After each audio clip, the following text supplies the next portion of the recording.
उत्तर प्रदेश लोकसेवा आयोग के द्वारा यूपी पीसीएस 2019 और 2020 की प्रारंभिक परीक्षा की फाइनल आंसर की जारी करने के बाद एक बड़ी गड़बड़ी निकलकर सामने आई है। पीसीएस की दो परीक्षाओं में 38 सवाल जो हैं ये गलत पाए गए हैं। जी हाँ, पूरे के पूरे 38 सवाल। फिलहाल संशोधित उत्तर कुंजी से जो अभ्यर्थी हैं वो संतुष्ट नहीं हैं और पुनः कोर्ट जाने की मांग भी कर रहे हैं। फिलहाल आपको बता दें कि पीसीएस 2019 और पीसीएस 2020 की प्रारंभिक परीक्षाओं में 38 सवाल गलत पूछे गए।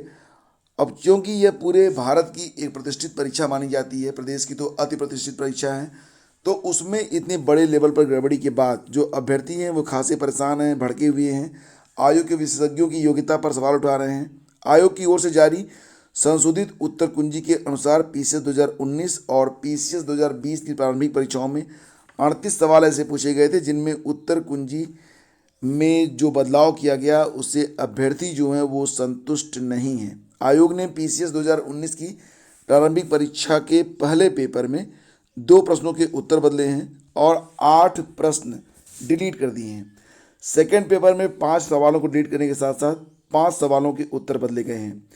पीसीएस 2020 की प्रारंभिक परीक्षा के पहले पेपर में 5 प्रश्न डिलीट हुए हैं और 7 प्रश्नों के उत्तर बदले गए हैं। सेकेंड पेपर में 3 सवाल डिलीट किए गए हैं और 3 प्रश्नों के उत्तर बदले गए हैं। फिलहाल यहाँ पर एक सूची में आपको उपलब्ध कराता हूँ। आप देख पाएंगे कि किन किन प्रश्नों के उत्तर पर फिलहाल विवाद है, क्योंकि यहाँ पर कुछ सवाल हैं जो डिलीट हुए या उनके उत्तर बदले गए। तो देखिए यहाँ पर जैसे कि सवाल ये पूछा गया था कि निम्नलिखित में निवृत्त स्वर कौन से हैं। इसमें विकल्प में था ई, ए, उ, ओ और आयोग का निर्णय आया, पहले ओ सही माना था, बाद में डिलीट कर दिया। अगला सवाल था मौर्य काल में एग्रोनोमई अधिकारी निम्न में से किस क्षेत्र से संबंधित था। तो विकल्प में था माप और तौल, प्रशासन प्रबंधन, मार्ग निर्माण और राजस्व प्रबंधन। आयोग का निर्णय आया, पहले मार्ग निर्माण को सही माना था और अब प्रशासन प्रबंधन को सही मान रहा है। भारत में मिट्टी बचाओ आंदोलन कहाँ से शुरू हुआ था। विकल्प में था थाने महाराष्ट्र, मैसूर कर्नाटक, दरभंगा बिहार, होशंगाबाद मध्य प्रदेश। आयोग का निर्णय आया, पहले दरभंगा कर्नाटक को सही माना था और अब होशंगाबाद मध्य प्रदेश को सही माना है। अन्य जो सवाल हैं उसको मैं फटाफट देखता हूँ।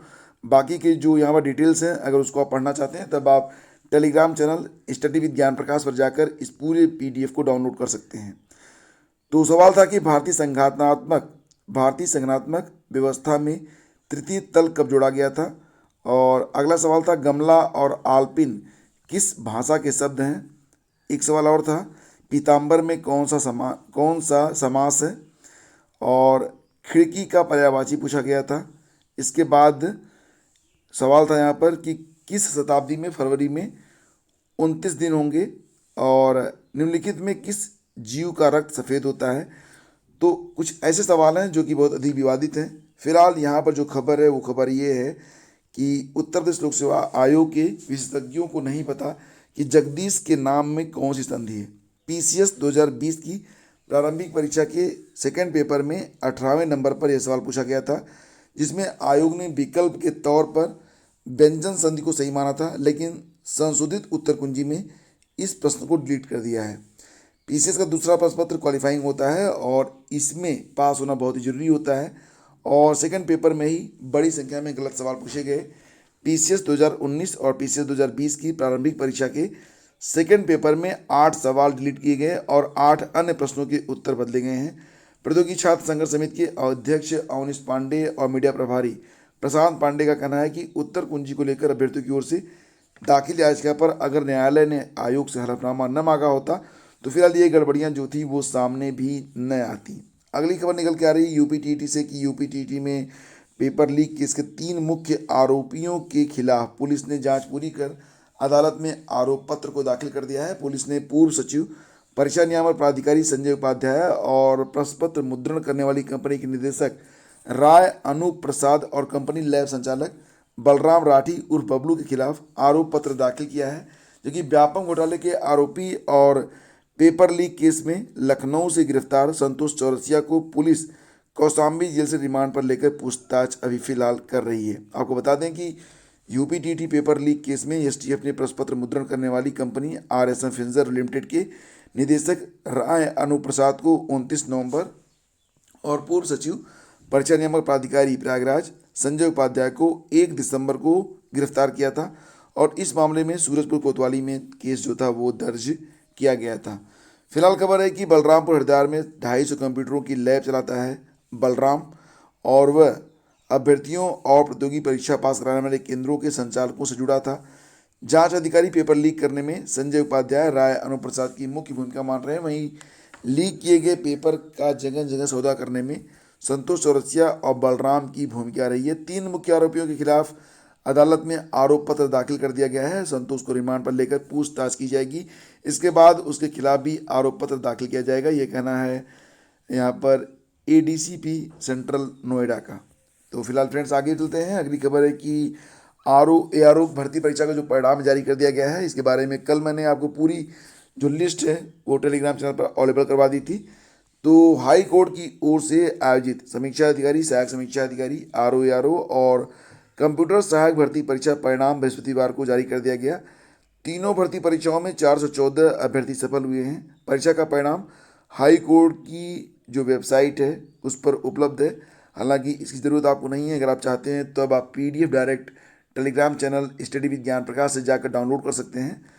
सहायक समीक्षा अधिकारी की भर्ती परीक्षा 10 दिसंबर से 5 जनवरी के बीच हुई थी, जबकि सहायक समीक्षा अधिकारी की भर्ती परीक्षा 14 से 20 दिसंबर 2021 तक हुई थी।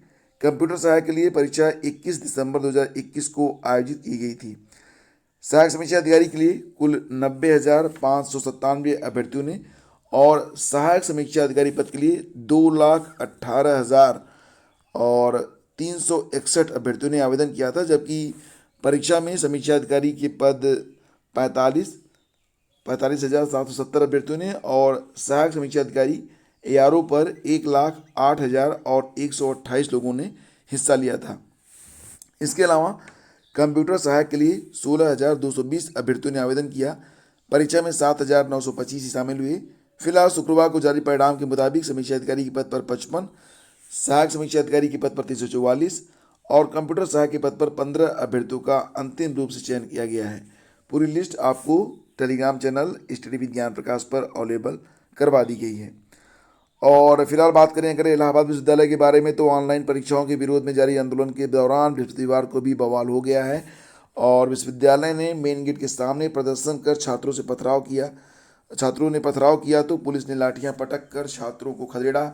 इस दौरान कुछ भगदड़ में कुछ छात्र घायल भी हुए। बवाल के दौरान 3 छात्र नेताओं को पुलिस ने गिरफ्तार कर लिया। Chief proctor professor Harsh Kumar की तहरीर पर 3 छात्रों के खिलाफ नामजद FIR भी दर्ज की गई है। इलाहाबाद प्रशासन ने 4 छात्र नेताओं को निलंबित भी कर दिया है।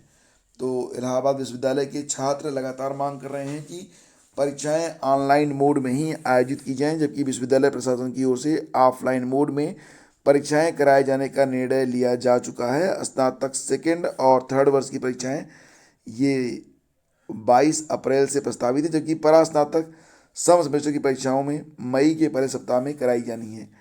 तो ऑफलाइन परीक्षाओं के विरोध में छात्र कई दिनों से बेमियादी धरने पर बैठे हुए हैं। इसके बारे में मैं आपको समय समय पर सूचित भी करता रहा हूं। आगे बढ़ते हैं और देखिए, राष्ट्रीय स्वास्थ्य मिशन NHM में 966 पदों पर भर्ती आई है। ये पद हैं कम्युनिटी हेल्थ ऑफिसर और इसके लिए जो उम्र सीमा है वो 21 से लेकर 40 साल है। आयु की गणना 1 फरवरी 2022 के अनुसार होगी। उम्मीदवारों के पास मान्यता प्राप्त विश्वविद्यालय से BSc nursing, post BSc nursing की डिग्री होनी चाहिए और 1 फरवरी 2022 की स्थिति में वैध और जीवित पंजीयन होना चाहिए। चयन प्रक्रिया किस प्रकार से होगी, तो अभ्यर्थियों का चयन ऑनलाइन लिखित परीक्षा पर आधारित होगा।